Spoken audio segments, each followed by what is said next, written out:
को बहुत बहुत धन्यवाद, लाख लाख जोहार। अब मैं आगे कार्यक्रम को बढ़ाते हुए हमारे साथी शंकरलाल जी तलवाड़ी जी को निवेदन करूंगा कि अपना वक्तव्य रखें।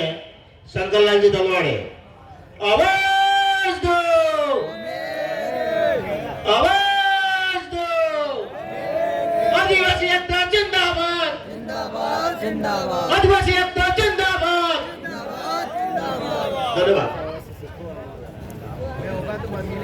आपकी जय जोहार जिंदाबाद। हमारे देश से जागरूक आए हुए साथियों, बहनों और हमारे बीच में आए हुए जनप्रतिनिधियों, मैं आप लोगों के सामने एक गंभीर विषय पर चर्चा करना चाहता हूं, जिसमें हमारे देश के, हमारे आदिवासी समाज के जो गरीब मजदूर है, उनकी मौत और जीवन का सवाल पर मैं चर्चा करना चाहता हूं। ये जो हम उस बीमारी को जानते नहीं, मैं एक बीमारी के बारे में बात करना चाहता हूं। जो मजदूर खदानों में काम करते हैं, फैक्ट्रियों में काम करते हैं और धुएं से, धूल से, उनके छोटे छोटे कणों से जो सांस के साथ फेफड़े में चले जाता है, और वो पाउडर, वो डस्ट, वो धुआं काम करते हुए फेफड़े में चले जाने के बाद वो 3 और 4 साल बाद बीमार पड़ता है।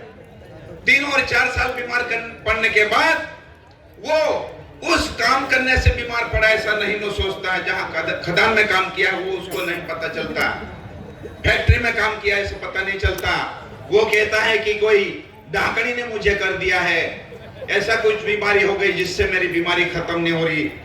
तो ये सिलिकोसिस नाम की बीमारी आधुनिक बीमारी है, जो कांच के पत्थर पीसे जाते हैं कारखाने में और टाइल्स की खदान में काम करते हैं, जिससे वो धुआं जो फेफड़े में जाता है और वो बीमार पड़ के 5, 7 साल, 8 साल, 10 साल बीमार रहने के बाद वो मर जाता है। इस मुद्दे को हम अलीराजपुर से, झाबुआ से, धार से 2004 में ऐसी बीमारी का पता चला। ये हमारे मजदूर गोधरा, बालासिंदौर, खेड़ा जिला, बड़ौदा जिले में काम करते थे और हमारे यहाँ आने के बाद बीमार पड़े और वो कहते थे कि अज्ञात बीमारी लग गई, अज्ञात बीमारी लग गई करके बोलते थे। और वो बोलते थे, वो कारखाने वालों ने, उन लोगों ने स्वार्थियों ने प्रचारित किया था कि मंदिर से मूर्ति चुरा ले गए, इसलिए इन मजदूरों को पूरा मार रही है, खत्म कर रही है, इस तरह से प्रचारित किया गया। और वो मजदूर 30 लोगों की टुकड़ी गई काम करने हमारे रोडदा से, 30 लोगों की टुकड़ी खत्म हो गई। मालवाई से 81-82 मजदूर गए, 81-82 मजदूर पूरे खत्म हो गए। गठीवाड़ा जिले के ध्याना गांव के 80-82 लोग काम करने गए, पूरे खत्म हो गए। जवान लड़के, छोरे, लड़के जिनकी शादी नहीं हुई, किसी की मांग नहीं जुड़ी हुई थी, किसी की वो बीमार पड़ के फेफड़े के खराब होने से सुख कर मर गए। तो ये माँ बाप के साथ बच्चे काम करते थे, बच्चे खेलने पाउडर में जाते थे, माँ बाप के साथ बच्चे काम करते थे।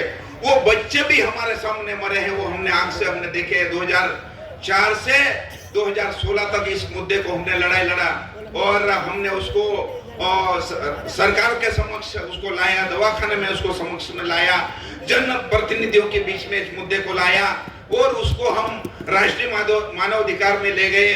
और राष्ट्रीय मानव अधिकार आयोग में ले जाने के बाद जो कारखाना उन मजदूरों को मार रहा था, वो सरकार गुजरात की सरकार थी।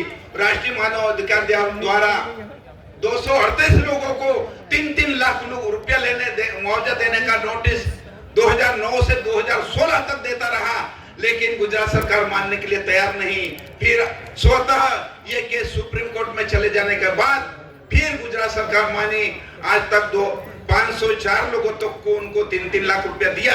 लेकिन साथियों, ये जो बीमारी है, ये जो राजस्थान में उनके लिए जो राहत के लिए जो नीति बनी है, सिलिकोसिस नीति बनी है, ये हमारी लड़ाई के बाद बनी है, क्योंकि वो सुप्रीम कोर्ट का आदेश पूरा देश का आदेश था, राष्ट्रीय मानवाधिकार आयोग का आदेश पूरा देश के लिए था। उसमें लिए जो भी बीमार मजदूर है उनके लिए 3 लाख मुआवजा देना और उनका पुनर्वास पैकेज देना। घर पे ही काम करेगा, कहीं मजदूरी नहीं जाएगा। उनके परिवार के लोग भी गांव में ही, घर में ही काम दिया जाए, ऐसा उनको जो आदेश दिया गया। उसके तहत राजस्थान में पुनः सिलिकोसिस नीति अच्छी बनी।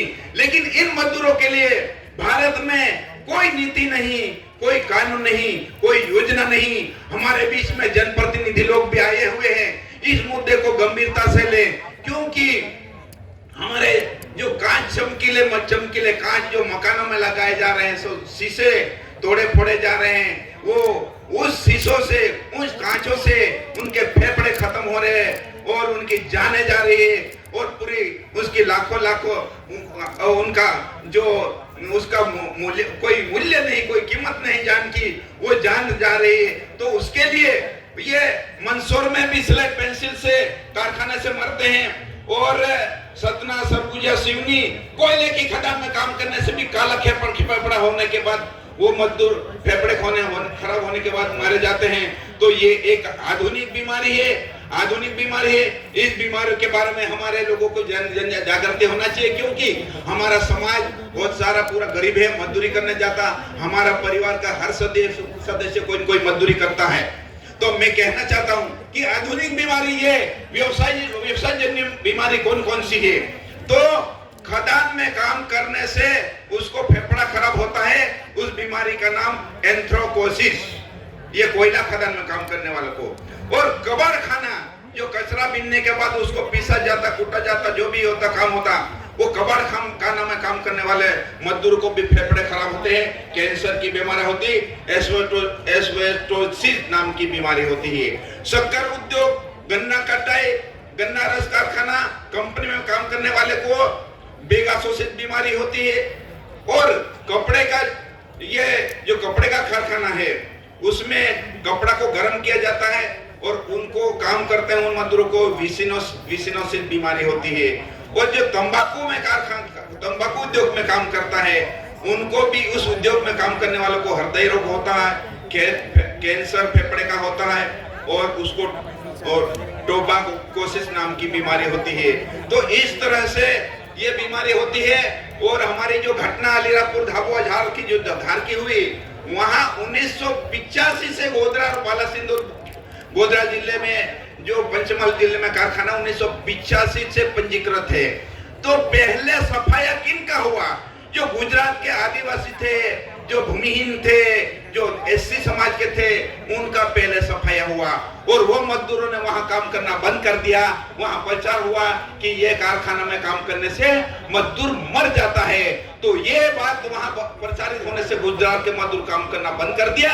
उसके बाद वहां के ठेकेदार एमपी में आए, झाबुआ, धार, अलीराजपुर के मजदूरों को ले गए और अलीराजपुर में मरने का दौर शुरू हुआ और हमने प्रचार करके हमने मजदूरों को रोका और वहां पर पूरा पाउडर रोकने के लिए कई सारा सरकार ने अंकुश लगाए, उनके धुआं ना उड़े उसके लिए प्रतिबंध लगाए, कुछ कारखानों को बंद किया, 10 कारखाना हमारे सामने बंद किया। तो ये केमिकल वाले कारखाने में काम करने से भी फेफड़े खराब होते हैं। तो मैं यही संदेश देना चाहता हूं कि हमारे जनप्रतिनिधि जो आज आए हैं उसके लिए एक राष्ट्रीय नीति बनाने के लिए आगे कार्रवाई करें, कानून बनाने के लिए, उनका हेल्थ की सुरक्षा सेफ्टी के लिए आगे कानून बने, वो उसके लिए आगे कार्रवाई करें और उनको मुआवजा दिया जाए। उन परिवार को जो खत्म हुआ है उनको मुआवजा दिया जाए, ऐसा भी आगे पहल करें। और हम ये कहना चाहते हैं कि हमारे जो रोजगार गारंटी जो कानून आया था, तो काम का अधिकार, मौलिक अधिकार के तहत हमारे मजदूरों को मौलिक अधिकार का कानून बनना चाहिए।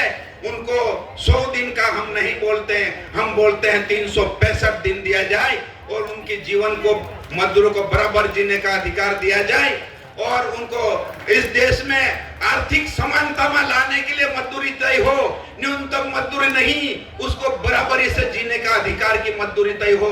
उनको बच्चों को पढ़ाने की, उसको इज्जत से जीने की, सम्मान से जीने की और देश की अर्थव्यवस्था के साथ बराबरी के साथ कंधे से कंधा मिलाकर जिए, ऐसी मजदूरी निर्धारित करने के हमारे पूरा जन संगठन, हमारे आदिवासी के समाज एकता परिषद के लोगों और हमारे जनप्रतिनिधि लोगों इस बारे में सोचे और आगे पहल करें। यही मेरा कहना है। आपकी जय जोहार, जिंदाबाद।